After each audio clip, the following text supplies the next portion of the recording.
All right, good morning, everyone. It's now 10 o'clock, and we're going to get started. Thank you very much for tuning in this morning for the Concrete Performance Evaluation on MTO Project webinar. We're quite excited about this topic, and we have the MTO here today to discuss many of the issues they're experiencing. In terms of facilitators, as always, Bart Canters, President of Concrete Ontario, and myself, Alan Carey, Technical Services Engineer. Before we do get started, as always, we do have some housekeeping items we want to address. This will be a 45-minute webinar, and we're going to leave about 15 minutes at the end for questions. All participants are currently muted and will remain that way for the entire webinar. If you do have a question, use the GoToWebinar questions pane on the right side of your screen and type in your question. And as I said, all questions will be left till the end. This webinar will be recorded and posted on our Concrete Ontario YouTube channel, which you can access from our website, concreteontario.org. And to make it easier for everybody, we will send out the PDF version of the presentation and the link to the YouTube video to allow everybody to access the recording. Your presenter today is Hannah Schell. Hannah is the head of the concrete section in the MTO Materials Engineering and Research Office at the MTO. For those of you that don't know, the concrete section is responsible for development of technical policy and standards for concrete and related products for Ontario's provincial highway structures and pavements. Hannah is a graduate of Queen's University of Kingston and a licensed professional engineer in the province of Ontario. She is the past chair of CSA Technical Committee A283, which is responsible for the qualification code for concrete testing laboratories, and is a member of CSA A231, 232, Standard Committee on Concrete Materials and Methods of Construction and Test Methods. Hannah is also a member of the ACI Committee 201, which is Durability of Concrete. In addition to Hannah, we also have Mohammed here. So welcome. Thank you very much for coming in this morning, and I'll turn it over to you guys. Okay, thank you very much, Alan. Today I'm going to talk about a couple of different topics. I'll share some results from the acceptance testing, the quality assurance testing on 2017 MTO contracts. I'll also share the results from 2017 referee testing to let you know how that is going. Talk very briefly about some specification changes and updates coming out in 2018. And then finally, just talk about what I see as some of the current issues in ministry construction. So starting with MTO quality assurance testing results for 2017. This slide is just a quick refresher of the testing that's done on most MTO structural concrete for acceptance purposes to determine acceptability and payment for the concrete. Compressive strength is as specified in the contract documents, generally 30 or 35 MPa, though we do have some higher strengths. And this is cast in place concrete I'm talking about here at first. We have requirements for the air void system in the hardened concrete based on core testing. Minimum air content of 3%. We also have spacing factor requirements, maximum 0.23 millimeters in cast in place concrete, maximum 0.2 for precast concrete. And in an increasing amount of our structural concrete, we also have a requirement for maximum rapid chloride permeability, parameter that reflects durability, with a maximum value, allowable value of 2,500 coulombs when tested at 28 to 30 days. So those are our basic acceptance requirements, and I'm going to be giving you a summary of the 2017 results for those today. So starting with strength, which is maybe the least interesting of the data. Basically, this slide looks at 30 and 35 MPa compressive strength concrete. This is for concrete placed under the OPSS 1350 Prov Acceptance Method A, or our end result specification for concrete that's based on percent within limits. So you can see this is incomplete data. I will say it doesn't include absolutely all MTO contracts for 2017. We weren't able to capture some of the ones in the north, but it's the majority of the contracts in southern Ontario and some of the northern Ontario contracts. But it includes all the larger contracts that would utilize the end result specification. It includes forecasts for contracts that were ongoing. So if a contract was in progress, what we included here was the forecast boundary. Sorry, forecast bonus. So on the left-hand side, the bars on the left-hand side are for 30 MPa concrete. You can see over 60 contracts there in the bonus territory compared to 20 that were proceeding along without any financial bonus. For the 35 MPa concrete, fewer contracts, about 12, 13 with a bonus, and right on 10 at full payment. Now, for these particular contracts, no penalties were actually reported. I think we may have had some smaller contracts with penalties, but for these particular ones, and it's a decent number of contracts, there were no penalties recorded. To look at strength a slightly different way, looking at the three southern regions of the Ministry of Transportation, where a very large proportion of our concrete would be placed. Same parameters in terms of this is the same data that I showed you in the previous slide, arranged in a slightly different way. So you can see in Central Region over 30 contracts with the end result specification acceptance method A for strength, in the bonus territory, and just under 10 full payment. So the majority of the contracts in Central Region being subject to the bonus. And you compare East and West too, if you're working in those regions, whether that reflects your experience or not. But just to give you a flavor, not really a huge amount of difference across the province. And this is a specification that's fairly mature and has been in place for a long time. So I think it's positive to see it is generally being met. Moving on to air void system parameters, and again, based on core samples from the hardened concrete. Shows a total of just over 1,400 results. So again, it's not absolutely every contract result, but it's the majority of them. This slide shows cast in place concrete. On the vertical axis, you have the percentage of the contracts, and then on the x-axis, you have the hardened air void content. So I think what is interesting about this is the limit is 3%, a minimum of 3% air content is required in the concrete, giving us a room for expansion of water during freezing when the concrete's saturated. So you can see 97.6 of the acceptance test results met that minimum 3% limit, with about 2.4% failing to meet it and lying under the 3% limit, which basically just does not give enough space in the concrete to allow the water to expand into ice and to protect the concrete from freeze-thaw damage. So I think this is positive in that most of the concrete is meeting the 3%, the mean of that distribution up in the sort of 5 to 6% area. And you can also see some very high air contents there at the far right. We've just lumped the ones greater than 14% together. Obviously, we don't particularly want 14% air in the concrete, and it's not going to do good things for strength, but that is coming up. But the bulk of the results down in the very reasonable range of 5 to 6%. Looking at the spacing factor requirement for the air void system. So this reflects the separation of the voids in the concrete, and ideally we want a very low spacing factor, meaning the voids are small and well distributed.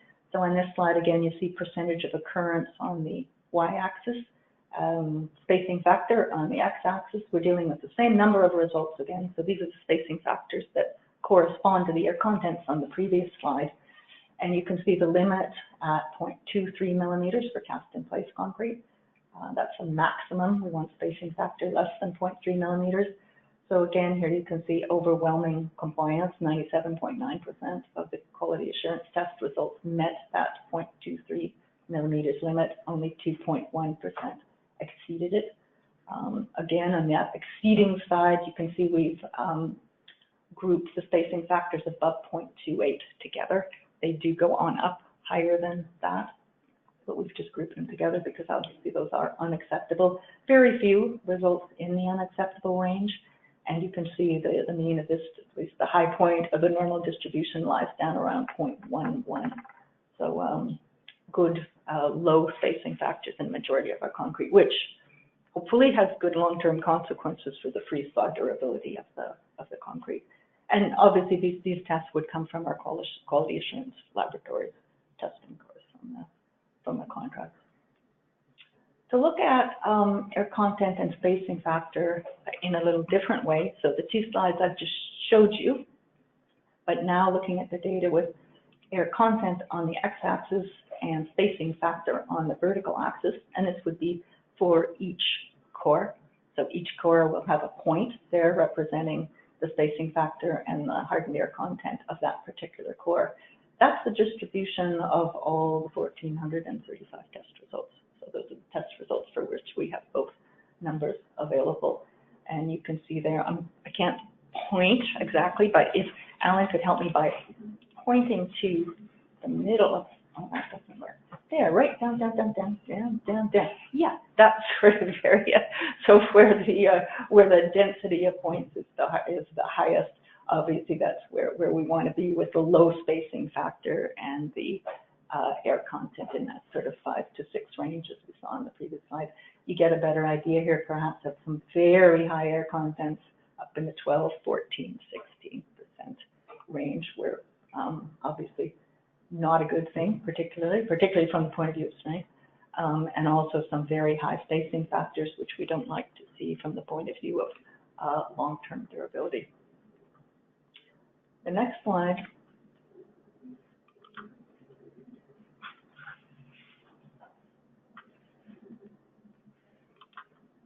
The next slide, thank you. Just to give you an indication where the bonus territory is. So this is the same data from the previous slide, and the boxes imposed on there are just where the bonus starts to apply, which is within the larger box, and then the smaller box is where the maximum bonus would apply. So you can see a very high concentration of points in that bonus area. So simply meaning that a good number of the air void results would be subject to the bonus. I wanted to share another parameter of the air void system, which we don't require for acceptance purposes, so don't get nervous. This is specific surface. This is another parameter that's measured in an air void test, and it reflects the basically the surface area of the air voids within the concrete. And it's a parameter that gives you a reflection of basically how much surface area of air voids you have within a given volume of the concrete. If you have a very low specific surface, you have large voids. If you have a very high specific surface, you'll have a lot of small voids. So we want the higher the better specific surface. As I said, not an acceptance requirement, but used to be actually. And generally speaking, you're looking for a specific surface of above 25 millimeters to the -1. And it's to the -1 because it's millimeters cubed divided by millimeters squared. No, the other way around. Thank you. Millimeters squared divided by millimeters cubed. So what I wanted to show you here was that while most of the results lie above the 25 value, so that's good, you'd consider those numbers characteristic of a good air void system, there's quite a number in terms of percentage that lie below that 25 value. And that's kind of a danger sign.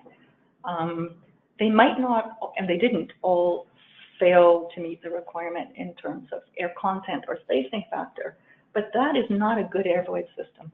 So it's something you might want to look at when you see your test results, just to see what the specific surface is. And if you find it's at 25 or lower, that's a sign you probably need to be looking at something. You don't really have a very, I don't know if I want to say robust, that's not quite the right word, but you don't have enough fine air, really, and you could be more vulnerable to failing to meet the other parameters.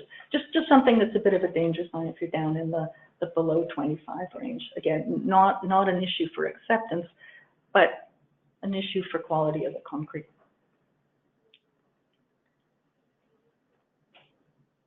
This is kind of a complicated looking slide, but what it actually shows is how the industry response, I guess, to the air void spacing factor requirements have evolved over time.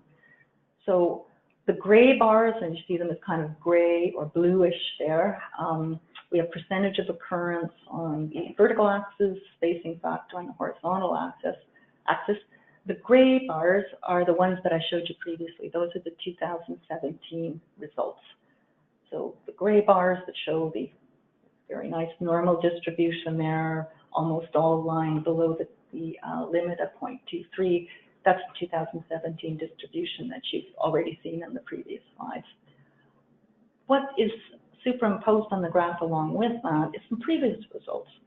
The green results are from 2014. You can see at the top of the slide, the number of tests varies a bit, and that's just what we had reported in that particular year. And actually, these are results that we reported to you previously when we did summaries in past years. So the green bars are 2014, and then the red bars are 2006. So that was some time ago. That was back when we had quality control for acceptance purposes before we switched back to the ministry, hiring the laboratories to do the testing. And you can see in all years, there have not been a very large number of failures of greater than 0.23 millimeters on spacing factor. But you can see the shape of the curves has changed quite dramatically, with the red bars being generally shifted to the right, much closer to the limit. That rather unusual concentration frequency just below the limit. But over time, shifting left, the green bars are, again, maybe not so regular, but further to the left. And then the 2017 results, the gray bars, even further to the left. So spacing factor getting lower, presumably more consistent. Going to the next slide, so hold that in your mind for a minute and imagine that we connected the tops of the bars for each distribution.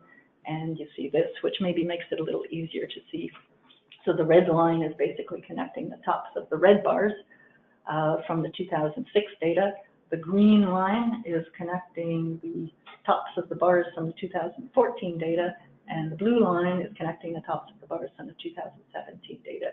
And there you can see back in 2006, the mean of the distribution of spacing factor was much, much higher, up at 0.165 millimeters, and a lot of results quite close to the limit.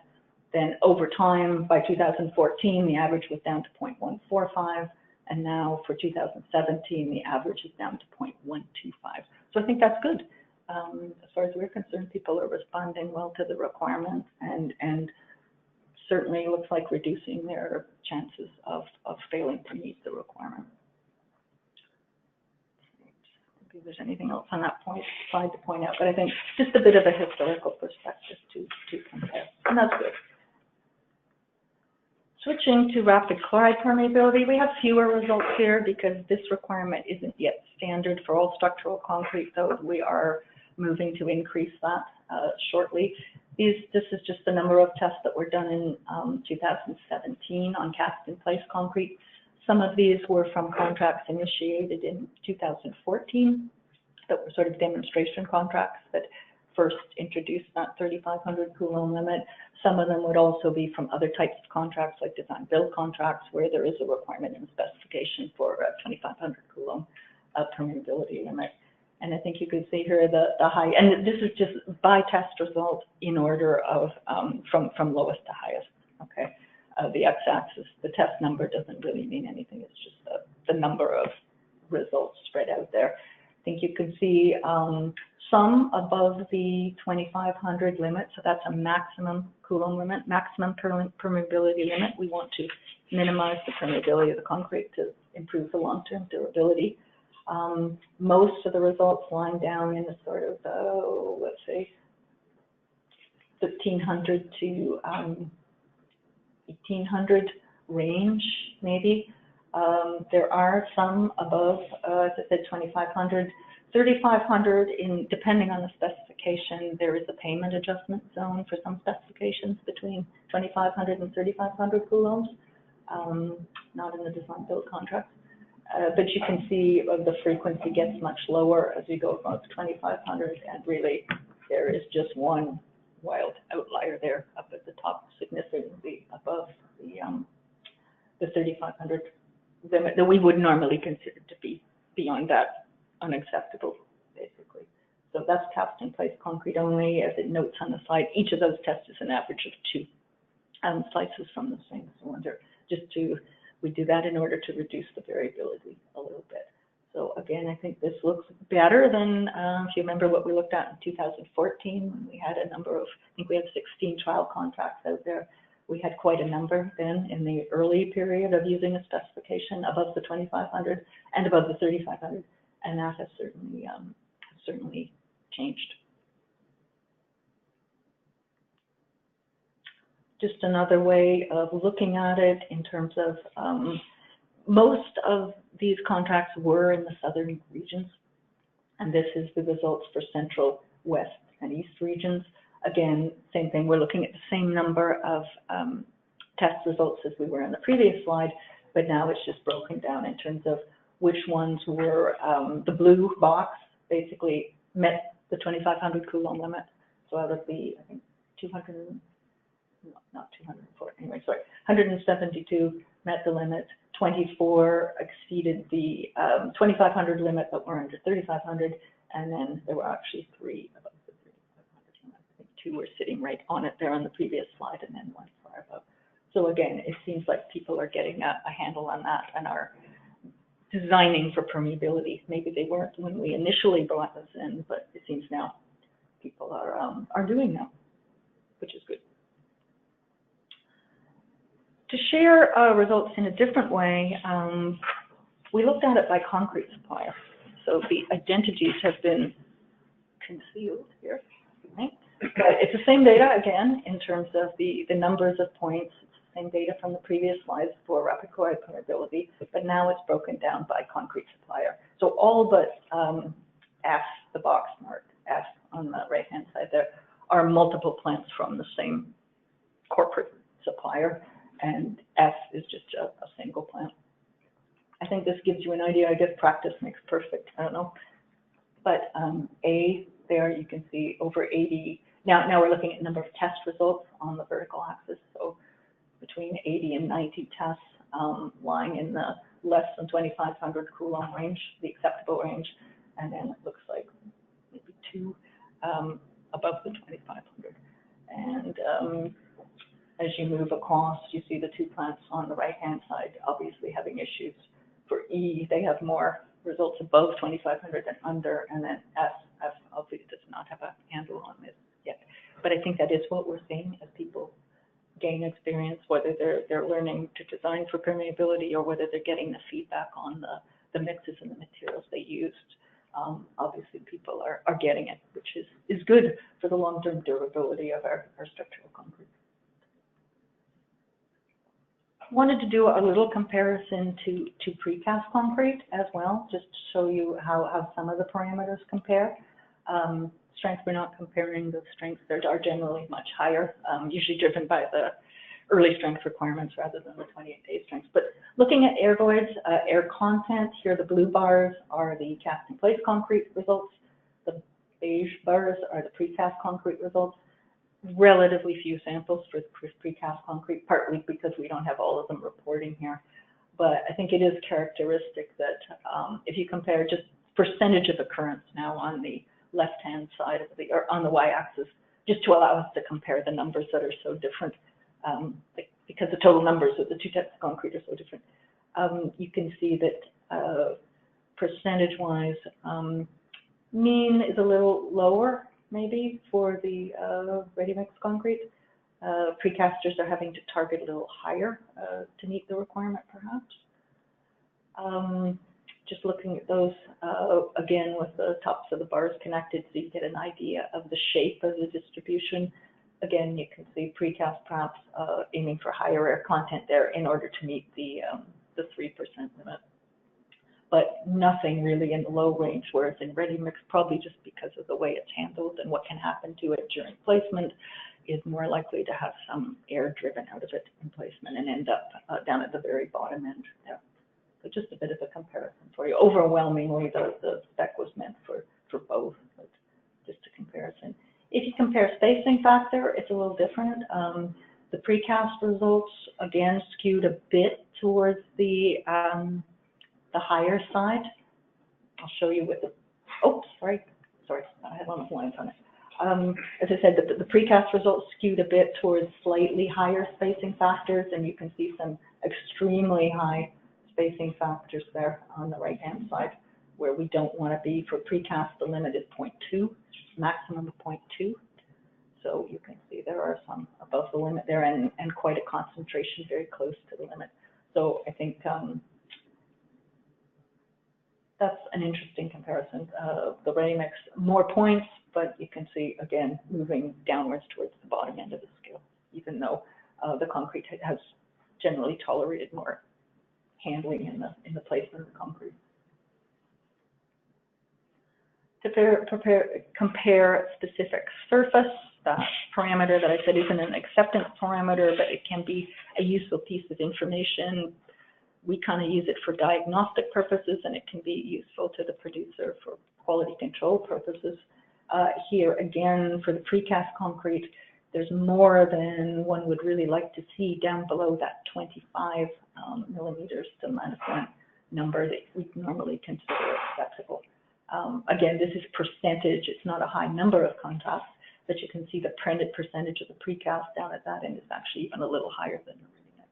So that's something that I think people might want to take into consideration. It's information that's available to you as part of the test results. You can look at it and see where you fall. Comparing the rapid chloride permeability of cast in place and precast concrete for the 2017 results. The blue squares there are the same, not the same blue, but it's the same points that we showed you before on the graph, just showing a distribution mainly below the 2500, with a good number still below, between the 2500 and the 3500, and then the 3 above. And you can see the precast generally lying in really a tighter range, sort of between the 1500 and the 1800 there, and generally below the 2500 limit. That really doesn't seem to present a problem for the precast, the types of precast elements that we buy. This is really strange not getting any arguments or field feedback. Questions later. Yeah. That's coming at the end. That's coming at the end, yeah. So that's really it for the summary of the 2017 QA results. And now we have a short summary of the referee results. So referee testing as a concept was introduced to ministry work back in 2010 when we moved from some contractor-based testing for acceptance to owner quality assurance testing for acceptance.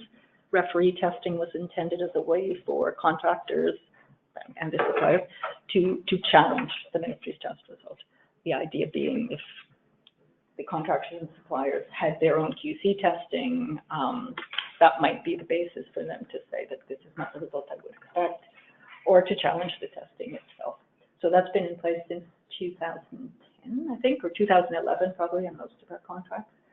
To give you a snapshot of the referee testing that was carried out in 2017, I'm just going to start with this summary. So air void system, basically we had 66 referee test results. Air void's a bit tricky because there's 2 cores within a lot, and you might have 1 failing and 1 passing. So that's why the numbers vary. They're the 66 and the 55. So there was 55 actual failures to meet the contract requirement for either spacing factor or air content. 31 of those tests confirmed the QA result, 24 overturned, which is about half and half, which is probably makes sense. Generally, results that are being refereed are failures, and they may be quite close to the limit. They may be marginal. Compressive strength, there were 15 referee challenges in total for the year. And 11 confirmed the QA result, 4 overturned it. Rapid chloride permeability, the picture's a little different. We only had 9 in total. 1 confirmed the QA result and 8 overturned it. I'll show you why that one's a little different in a minute. Stop cheering now. I know. Mixture properties, I'm not going to talk more about this other than say there were 15 in total, 6 that confirmed the QA result and 9 that overturned. So not huge numbers of referee tests, but comparable to previous years. I'll show you that in a minute. Just the breakdown by region, if you maybe only work in one region and you have an interest in seeing what that was. 78 in total referee requests in 2017. And the breakdown I just gave you on the numbers there going down the all-in column, and then you can see by region. And it does vary a bit by region. West region had quite a few last year on air voids. The others are reasonably distributed. distributed, and that does change from year to year. Central region had more challenges on RCP. That does jump around a bit. To give you a little bit of a historical perspective, going back to 2013, it was obviously not a good year for air voids. We had a lot of challenges on that year. 2014, strength was obviously more of an issue. And obviously with these numbers, they're small enough that one or two contracts can result in quite a large number of referee challenges. If someone's having a problem, there may be a number on a single contract. So it doesn't necessarily mean it was that many contracts. It says that many individual tests. And then you can see the pattern. Again, air voids really seems to be the one that continues to have a significant number of referee tests every year. And then 2017, you can see the breakdown there. So just to put it in perspective a bit for you, it's not startling, but definitely more challenges on the air voids. Just to go through each of these in turn quickly, I mentioned about compressive strength. 15 failed to meet the specified strength, and those range the full gamut of strengths from specified strengths from 30 to 60 MPa. All except one were cylinders, actually. There was actually only one referee test on the core last year, just one. Okay, and then of the 15 referee tests, only 4 did not confirm the QA result. And not just to exceed it, but to exceed the 10% confirmation value. The referee value has to be at least 10% above the QA value in order to basically overturn it or throw it out. And that's because strength is a moving target. It's going to increase with time anyway. So it's not a surprise that the referee would be higher than the acceptance test. It has to be sufficiently higher to indicate that there's reason for question with the original test or the original sample. Well, that's why that confirmation value test exists. Should mention for the referee test, this is 100% of the 2017 referee data. On the QA data, as I mentioned, it wasn't complete. We simply could not get 100% of it. On the referee data, they did go through our office, so we do have all the results. Looking at compressive strength a little differently, you can see there on the right-hand side of the slide where there were quite significant increases in some of those higher strength concretes with time. So there's the 4 where the QA result was overturned, where most of the samples, the blue bar is the QA result, the gold bar that beside it is the referee result. And you can see concrete gain some strength with time, basically. You can see most of them. It just shows the normal relationship you'd expect there because there is a time lapse between the time the QA result is received by the contractor. They have a 5-day period to invoke referee testing. If they choose to, we then have to identify the referee labs, get the samples there, condition them, and do the test. So there is always a bit of a time lag between those two tests that we can't avoid. And you can see for most of them, there's just a normal increase in strength. I think 1 or 2 stayed almost the same. Going on to air void analysis, 59 QA failures, 28 were related to deficient air content. This is a difference in previous years. In previous years, it's almost always spacing factor that was the issue.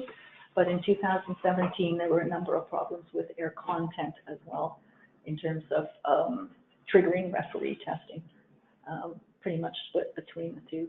So referee results confirmed 7 out of the 28 QA failures and 30 out of the 31, 7 out of the 28 QA failures for air content, and the referee results confirmed 30 out of the 31 failures due to high spacing factor. So some issues with air content. Whereas basically for the high spacing factors, the QA results were upheld. To look at them in a different way, if this sort of helps you visualize it a bit better, you have the QA result on the x-axis and the referee result for air content on the y-axis, and those are basically all the comments, all the points plotted, the QA result and the referee result for that same sample. And if you're wondering why there's some passes there, it's because sometimes it's the referee is because of spacing factor. There may not have been anything wrong with the air content. So it's being retested, but it wasn't necessarily a failure the first time. So anyway, that just shows there is a preponderance of results where the referee is higher than the QA there, which concerns us. And there was an issue there which had to be dealt with. If you look at spacing factor, you see the points are more basically evenly balanced about the 1-to-1 line in the pairs of points, more or less lying on either side. And you would expect slightly more challenges when you're right around the limit, as you should mention. So that just gives an idea of the distribution of the air void referee tests. For chloride permeability, 9 QA tests failed to meet the 2,500 Coulomb limit. We're only looking at that limit for the referee tests. There weren't any others refereed. And these were all 30 MPa mixes. Basically, the referee results only confirmed one of the failures, so the QA results were overturned most of the time. To look at that represented visually, you can kind of see why. The blue bars again here are the QA test results, the gold bars are the referee results, and you can see for most of these very significant improvement between the QA and the referee. Except for number 4, but basically most of the others you see significant improvement. Now, one of the reasons for this is because it takes us, so darn long to do the referee test. Looking at that previous graph, we thought, well, we should look at the time lapse. Perhaps these very large decreases are due to ridiculous delays in relocating the sample from one part of the province to the other, or confusion or something. But when we plotted the age difference, which is meaning the age difference between the QA result and the referee result, when we plotted that against the decrease between the QA and the referee result, it didn't really show us the pattern we had expected. Some of the samples, the referee was done within 6 days, which is quick. That's good. Others, it took up to 30 days, which I think is pretty unacceptable. It shouldn't take that long. But you can see in that one case at 30 days, we were getting almost 3,000 coulombs drop, right? So that's probably the fact that there isn't a relationship, I suppose, is partly a function of different mixes, basically, some changing much less than others with time. But it's a small sample, so if we had more, maybe we would see more of a relationship developing, but that's what we saw. I still think we need to shorten up our times, but sometimes it's unavoidable. But that gives you an idea relative to strength. It seems like permeability is increasing more with time. The specification calls for the cores to be removed from curing after 28 days. If they're going to be referee tested, they're to be, well, even if they're not to be referee tested, they're to be removed from curing until such time as referee testing. I'm thinking maybe some were and some weren't, and that might explain the inconsistencies we see here. So that's a summary for referee testing. Not huge numbers, but I think it's working in that when problems are encountered, like with the air voids, referee is a way to challenge them. When things are working well, there's very few results. So I think that's good. The system's there if people want to use it, feel they need it. Just to give you a quick update, I'm not going to talk about any in detail, but some of the specifications and standards that we're either updating or changing that are coming out in 2018 or have come out. There's a number of specification changes that have already been made early in 2018 related to eliminating the quality verification engineer requirements that were in a number of previous ministry specifications. That system has been changed. Basically, the contractor now submits a request to proceed and receives permission to proceed before going ahead with a number of different operations, and that's been written into the specifications. Very similar to what was always there for notification placement of structural concrete, a similar approach. In some cases, operations that used to be reviewed by a quality verification engineer will now be inspected by MTO, like placement of reinforcement. That's something we will have people on staff doing. And then there's really a third group where we are going to continue to rely on certification by an engineer, and those are manufactured products where basically, like precast concrete, where basically the manufacturer's in control of the production. we'll be requiring them to sign off that the specifications have been met and the units are produced in conformance with the contractor requirements. So basically, what used to be QBE has been split into a number of different types of responsibility for the same activities that were there before. Activities are still happening, but under the responsibility of different parties, depending on the type of application. The aggregate specification, concrete aggregate specification, OPSS Prov 1002 has already been updated. It went out and we realized that there might be some confusion with interpretation of a table in it, and so special provision 110S17 followed very quickly to basically replace one of the tables and just provide some additional notes to clarify it. So that is already out there and would be going into new contracts. Now, it doesn't affect existing contracts, but it will go into contracts tendered in 2018. We'll be expanding, well, we have expanded the use of that permeability requirement that I referred to earlier, the 2,500 limit for structural concrete, with an eye to making sure we have good long-term durability. And I think basically on what we're seeing now, people get it. People are dealing with it very well.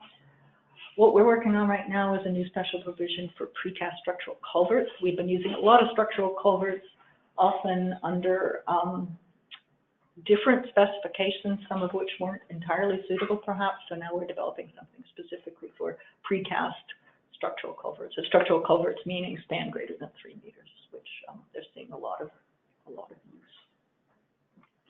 I want to finish up just talking about some current issues. 3 things. Temperature concerns I wanted to raise because it's something we've been talking about with the precast industry for many years when they have very high cement content mixes because of the high transfer strengths, steam curing, danger of exceeding the 70 degree or 60 depending on the spec. Maximum temperature limit is there, so that's something they're very conscious of. Temperature gradient requirements as well. A temperature gradient within a section isn't to be more than 20 degrees C. I think those things have not necessarily been an issue for cast in place concrete, other than maybe mass footings or things like that, which we don't do that often. But I think it's something to be aware of. We are going to, looks like, get back into more deep precast decks again, post-tension decks, cast in place post-tension decks. We used to build voided decks to avoid the massive sections, to avoid the weight and the heat generation. We are seeing designs now that have fairly deep solid sections. So I think that's something just to be aware of, that the heat generated can be significant in those sections. The gradients can be significant. Also the fact that unprecedented summer temperatures, right, even with normal, relatively normal sections of concrete where maybe heat buildup wouldn't have been an issue before. Now it is, so certainly use of ice, common use of liquid nitrogen to cool the concrete, because really, unless the incoming temperature is kept low, there's nothing to stop it from going up, so that becomes very important. And our designers in some cases are looking at the use of internal cooling tubes for some applications to keep temperature down, and those have been used. There's also some new systems out there for measuring temperature. That very cool. We can go to the link and it's in the cloud, and we can see it in our office in Downview at the same time they can see it in the precast plant or on the site. So that's kind of exciting too. We can monitor it better than we could before. So just something to bring to your attention. There may be more challenges where it's important to control temperature. Oh, sorry, I should just go back here. Impacts of aggregate gradation. I'm running out of time, so I'm just going to mention this is something that's just kind of on our radar. We're seeing some mixes where we are concerned with the aggregate proportion, and this isn't specifically related to the new spec. This is more of an issue of proper mix design and appropriate choice of aggregate sizes for the application.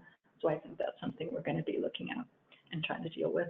The final thing I wanted to mention very quickly was, I think what concerns us most, we see these excellent strength and permeability and air void results and say, yeah, this is good.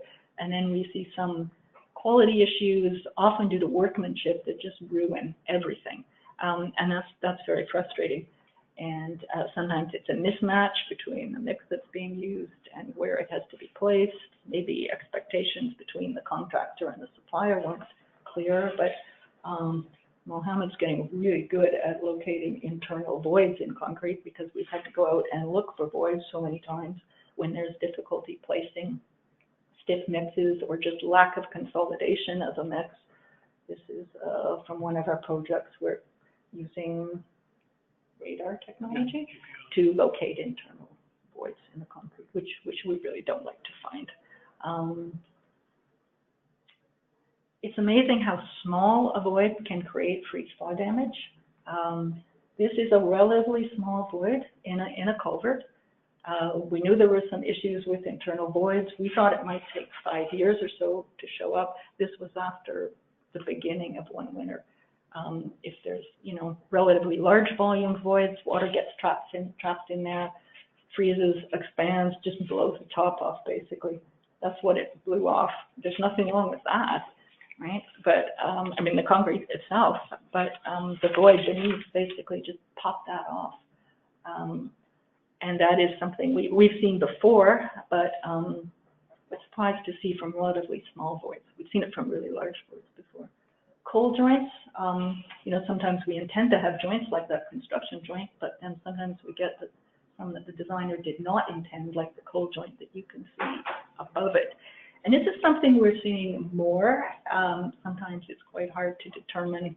I know the argument between pour lines and coal joints, but some of these, definitely the concrete being placed on top is not being vibrated into the concrete beneath. Sometimes I think it's because it's just too stiff when the concrete's placed on top. So that's something we are concerned about. And the best permeability in the world isn't going to help you if you have a coal joint that basically goes right to the steel. It's a path for moisture and chloride to hit the steel in very little time at all.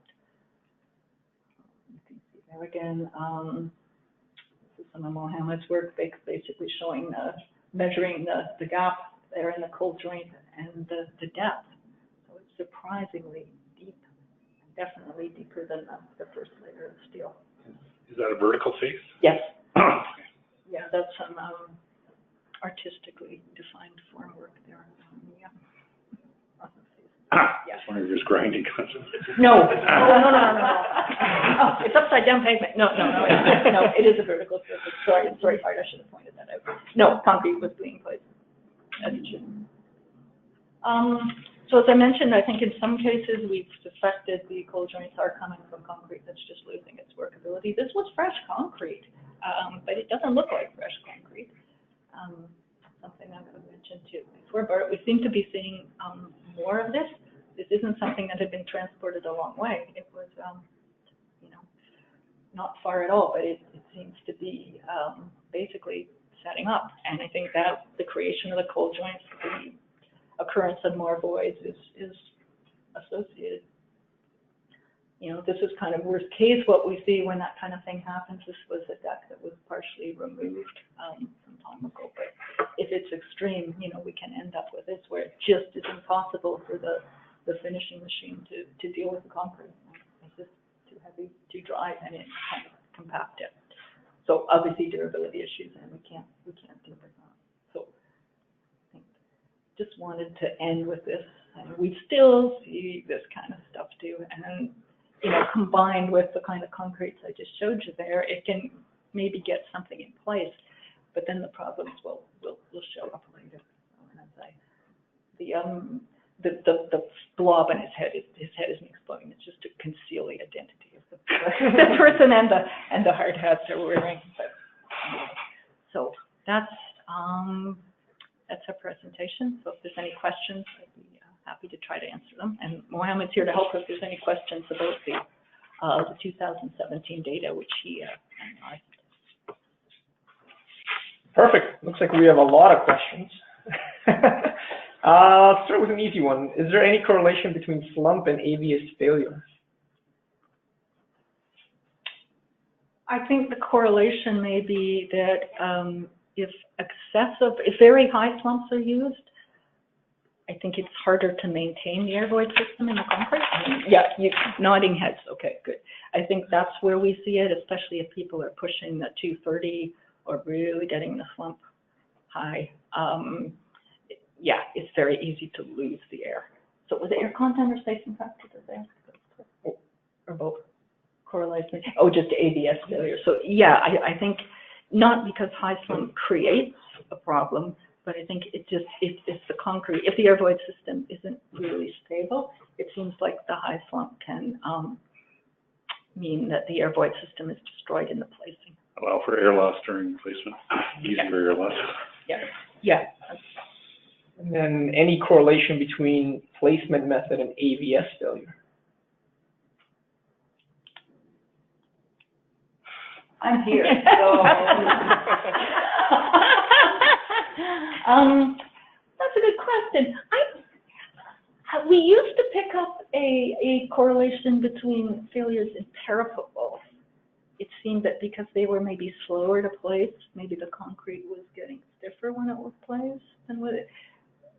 But I don't think this year we had necessarily enough information to know exactly what the failures were associated with.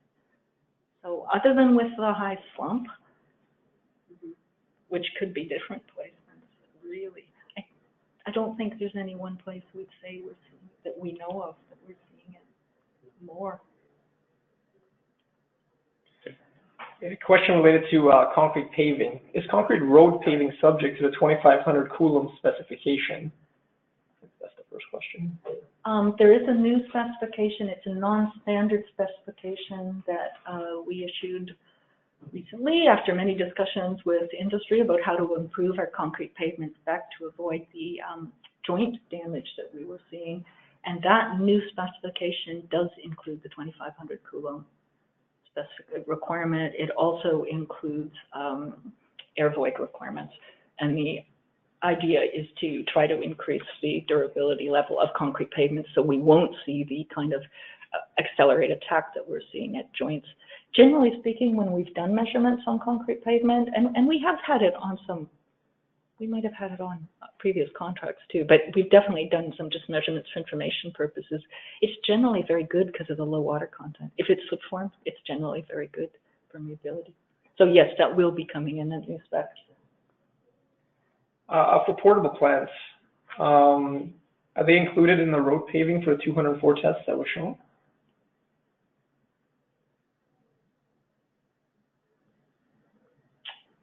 I don't know if we would know if it was a portable plant.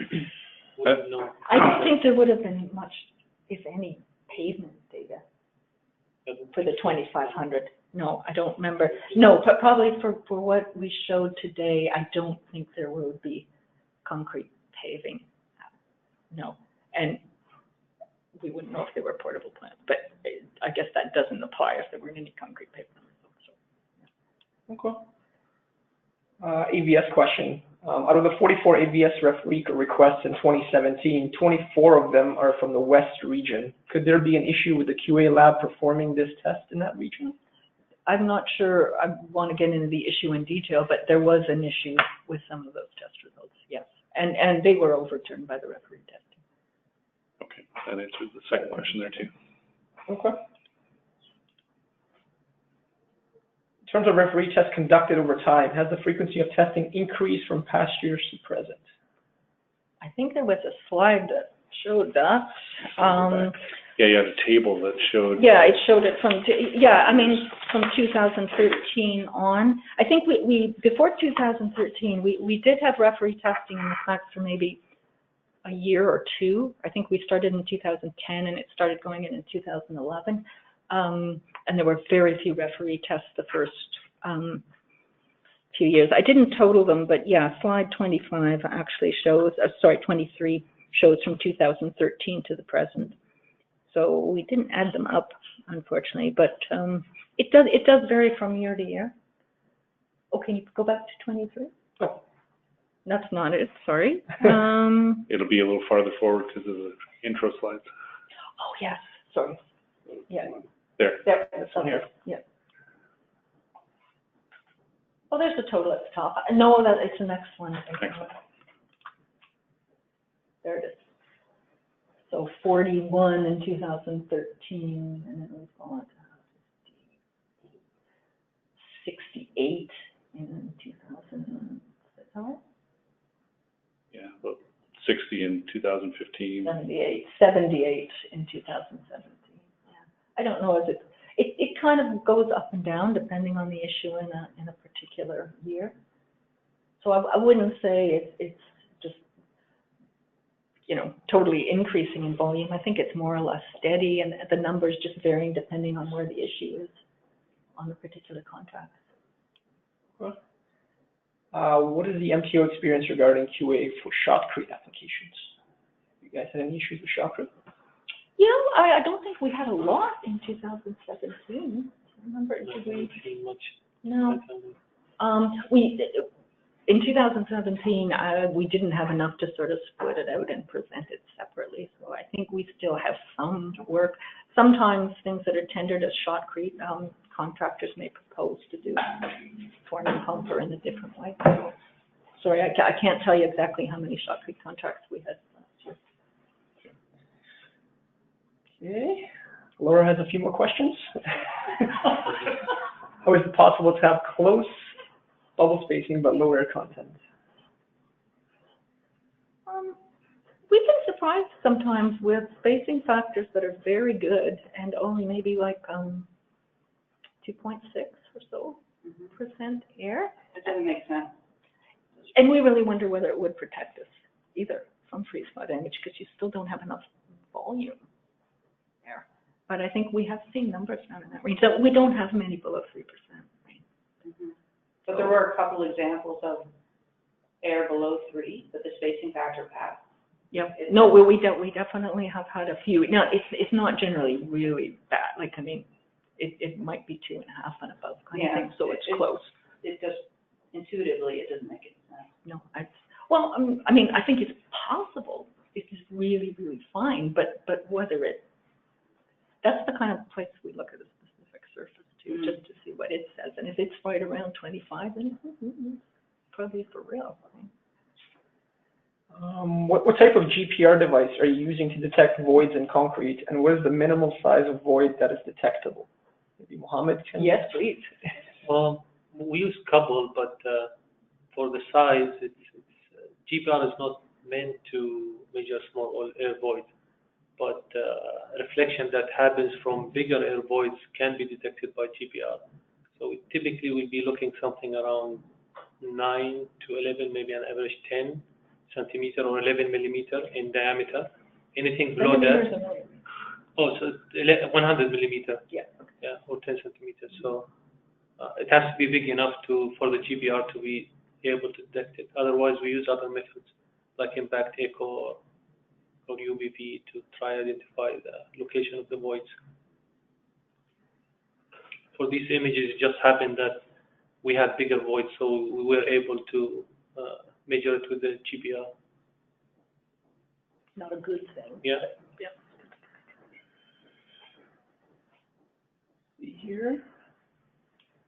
CSA allows up to 56 or 91 days for concrete durability to improve and provide better RCP resistance. If a new MTO structure is not yet in use or exposed to chlorides, what does the MTO not allow for RCP testing at a later age, similar to CSA? I guess 2 reasons. One is because while sometimes there is time to improve and provide better RCP resistance, sometimes there isn't, and certainly anything replacing September is not going to get a leisurely 56 or 91 days to gain maturity. So rather than trying to have some sort of elastic spec that would, you know, if it's placed in the spring, you test at a later date, we go with the 28 days across the board. And that is achievable in most cases. I think if we were to measure at a later date, we'd ask for a different number, right? We would expect improvement. And CSA asks for a lower number too, right? We're looking at 2,500 at 28 days, 28 to 32 days versus the 1,500 in CSA at 56 days. Another question about portable plants. If portable plants are included in the QA test data, have you captured the fixed plant results versus portable plant results? No. No. Yeah. Yeah, we don't identify that in the Form A or Form B mixes and solutions. That would be interesting. Somebody wants to send us some data. Yeah. Moving along. Mohammed would love to analyze that. Next, this is a long one. In terms of GHG reduction by using GUL cement, has the MTO considered revising the clause that restricts GUL in sulfate exposure environments? Well, the questioner should know, since he attended a meeting last week where we discussed it. Yes, the ministry is considering that, and we'll be drafting a clause. The clause will introduce testing for any cement or any concrete mixtures used in sulfate environments. The question about temperature parameters and increasing supplementary cementing materials to 30% or higher. Why does it not including the Victoria's Secret? Be careful. I think you mentioned you were looking at post-tension structures with thicker concrete elements. So for those type of applications, I think the question is, can we use higher supplementaries where you have these thicker mass elements that are not exposed to chlorides? Gotcha. And our concern would be whether the element is exposed to de-icing salt or not. So I think there's times for footings where, yes, we have allowed the higher supplementary levels, right? It's underground. We're not concerned about de-icing salt ingress.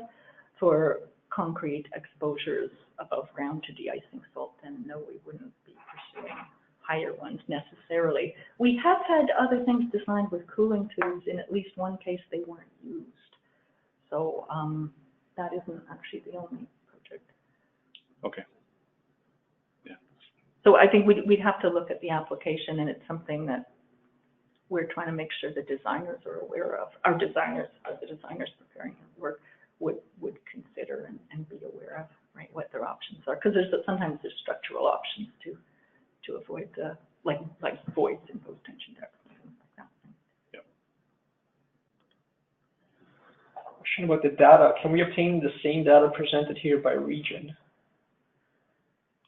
Not really sure what that means, but we will be sending out the presentation. So yeah, I think a few of the data sets didn't have it broken up by region. Some did. So yeah, but I don't think we can break it down any more than we have. Okay. And as I said, we didn't have all the data from some of the northern projects, so that made it hard to give. If you're interested in the breakdown for the northern regions, we really weren't able to do that. Yeah, don't do that one. Yeah. We're done.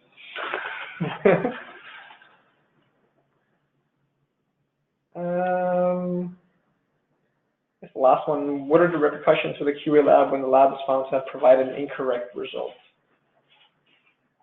It really depends what it is. I mean, things can go wrong in labs just like they can in concrete plants. So it really depends if it's something with equipment or with personnel or what it is, right? Sometimes it's, and I know in our own lab we have situations where it's something we're totally unaware of, right? And you have to track back and find out when it went wrong and how much it affected, versus something that the lab was doing knowingly. Obviously, we'd be taking a different approach. So from an industry standpoint, you're pre-qualifying everyone on either an annual or sometimes it's every 2-year basis. So that to do the testing? To do the testing. So you're pre-qualifying people, plus I'm assuming you're looking at if there are challenges you're looking at to see if there's patterns. Absolutely, absolutely. And that's what I was mentioning. We do have all the referee data, so that is kind of one of the things we would use as a check, right? To see is there a preponderance of, and even with when we look at the QA results too, we internally also look at those in different ways by lab and by region to see if there's anything jumping out at us. I guess in terms of the air voids particularly, maybe I should mention, we just did a massive correlation program basically to, as the basis of a new qualification list for air voids, because we had a number of new labs seeking, I guess, number of new operators seeking qualification from labs that already do air void testing. We had a number of new laboratories seeking qualification who had never done it before for us. So that meant we had to create a much more elaborate sort of qualification program to kind of have an entry level, some pre-qualification you had to do basically before you could do the correlation. So Gustavo Julia Betancourt was looking after that, and a new list came out relatively recently that basically reflects that. So more operators, more people getting involved in the testing, which is good, but basically a more onerous set of qualification requirements to get on the list. So I think that's, for air voids particularly, where it's so dependent on the operator, I think that's important. So any possibility of going to a more automated method? I wish. Nothing's available, or? Well, and Carl Peterson at U of T has done some work on the scanner method, which I think is great if you're using it for like comparing mixes for research purposes. I think it's an excellent method. It's basically, you're still preparing a sample very much in the same way you would for a conventional air void test, but you're staining it black and then filling in the voids with white. So the preparation process is a little more onerous, but then basically you're reading it on a scanner using commercially available software. He did some research for us, I guess a few years ago now, 3 or 4 years ago. Basically, we wanted to look at it as a potential acceptance method, or even as a screening method. So maybe you would screen with that test, and then once that we're close to the limit, you'd do a human test on. A trained operator would do the test. But it seemed like it maybe wasn't quite where we could use it for acceptance purposes, where we'd be using it to say, yeah, you're paid to pay a contractor. Right? That trying to get the correlation to, because we had hundreds of samples they could use as a correlation. Well, they couldn't destroy hundreds of them, but they could use quite a few that we already had test results on from QA, and then we shared those so they could polish them and do this. We didn't think it was quite good enough yet, but I think the technique's really good. And if you were using it to look at like variation in one of your mixes with time or something, it would probably be very good. But trying to compare a whole multitude of different mixes. NASA must have something. Maybe. There's other applications like gel explosives and things like that, right? There are other applications, but people use that system internally. I know companies that do use it themselves in the US. So. Okay, I think that's all we really have time for today. Thank you very much, Hannah and Mohammed, for coming in. We really appreciate your insights into what the MTO does, and as do our participants clearly with all the questions we're getting. But again, thank you for coming in. We appreciate it. Thank you. In terms of what's next for our webinars, we have a webinar coming up on November 14th. It's concrete chute secondary strength methods. We will have London Machinery coming in to talk about their new strap. And then in December, we're going to be talking about seasonal loads. So please look out for the registration links. And we look forward to everybody's participation in November and December. Thank you very much for tuning in, and have a good day. Bye.